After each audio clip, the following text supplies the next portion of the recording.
Hello, this is DrSayus, and today I am reviewing Creed 4 Blackbeard. Assassin's Creed fans wouldn't be happy about that.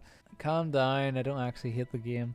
The game starts off, you're on a pirate ship and you end up having to shoot enemy ships. You end up chasing after an assassin, killing him and stealing his attire. There's a lot of elements in this game that are similar to the previous Assassin's Creed games. You do a lot of climbing, hiding, there's combat. Discovered a lot of funny glitches. Guess I can't really blame them too much for that if you make a game that big. Personally, I would want it smaller, but you know what people are like if they're open worlds. The controls, like the other games, are slightly clunky. Sometimes you're trying to chase after somebody and our protagonist ends up snapping to like climbable objects, and it's not the end of the world, but it is irritating. There's a lot of depth to the game. On the boat, for example, that you get, you can upgrade the boat, like upgrade the different cannons at different points of the ship, or increase the durability of the boat, which I recommend you do, because if you don't, your boat will literally be sunk in a few seconds by a strong ship. There's a lot of tactics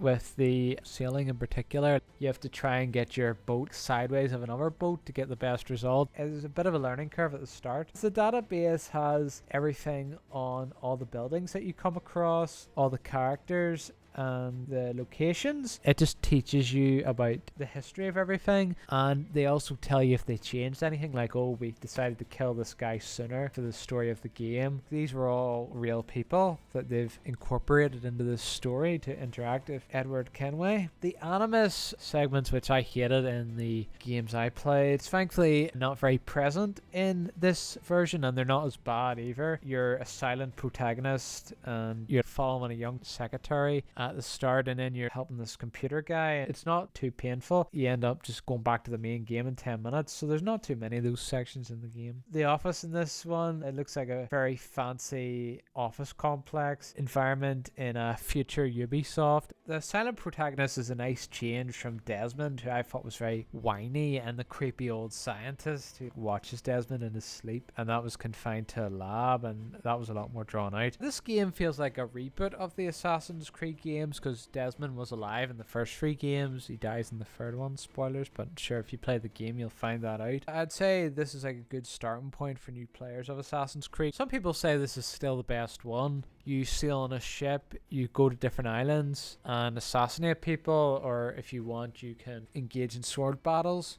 you can hunt animals, you could go underwater and explore shipwrecks. This is probably the Assassin's Creed that hits closest to home for me, because a lot of the characters are from the UK, like the Welsh pirate Edward, who's a wee rascal in this game. You even had Irishmen in the British Army, guys from Belfast, my hometown. The enemies in this game were pretty stupid though. You can just appear directly in front of them. They'll get like a wee warning symbol on their head, and you just run into a bush beside them, and then they'll just shrug their shoulders and walk off. It breaks the immersion. The thing with Ubisoft is they're trying to make their games as big as bold as possible, incorporating loads of different elements to the games, but the problem is a lot of these elements lack polish. Damn you old strats, keep your natty hands off me! I can't let you kill those men, kid. Not until you're Sage. I've been stalking that pig for a week now, charting his moves, and here I find not one but 2 of my targets, and you rob me of both. Patience, man. You'll have your kills. When I locate the Sage, you're helping me take Prince. Got that?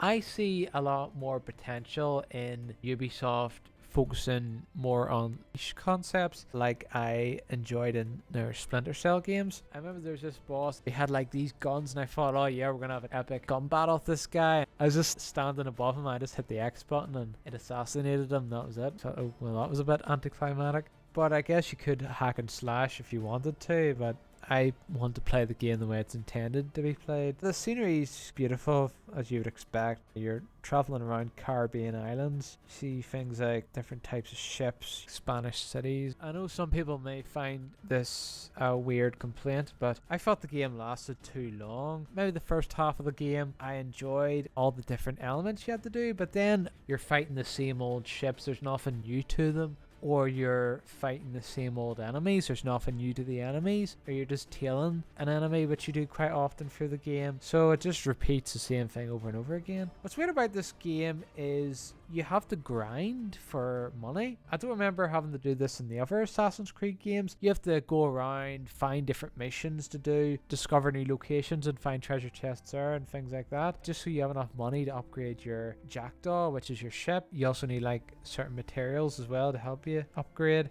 At the start of the game, I was like all stealthy, and then by halfway through I realized I could just run through them hacking and slashing, which takes a bit of the fun out of it. Splinter Cell Blacklist, you couldn't do that because the enemies were too strong. You had to sneak past them or sneak behind them and kill them, and they were a lot more intelligent in that game as well. But that game was a lot linear, so pick your poison. They should have made the enemies almost too tough to engage one-on-one. I think I remember the enemies being a lot harder in Assassin's Creed 1. It's like they've made them easier just to appeal to a more casual crowd, but there's still like other elements like having to upgrade the jackdaw that are gonna hold back the casual audience from progressing through the game unless they just want to sail around and not do the story. Bit of a difficulty balancing issue where the combat is really easy while the ship battles are really hard if you haven't upgraded. Fast travel is helpful in the game.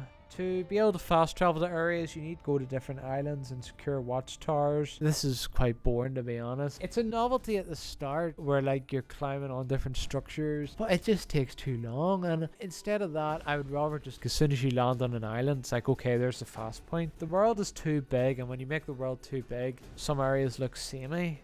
The story missions even repeat the same objectives. You have to stalk a few guys, or you have to sneak to a location, or you have to engage in a ship battle. The game also introduces and kills a lot of characters while keeping them interesting, which is a pretty good achievement. Some of the characters I would have liked to see more of, they had to kill them off because it was they wanted to keep it historically accurate. So what would I give such a jam-packed game? I would give it an A. There's too many glitches and bugs and repetition to give it any higher than that. With that said, it is a quality game. Definitely worth giving a try, but I prefer more linear games, to be honest. Hello guys, hope you're having a fantastic day. If you enjoyed the video, make sure to leave a like and to subscribe for more videos. Bye!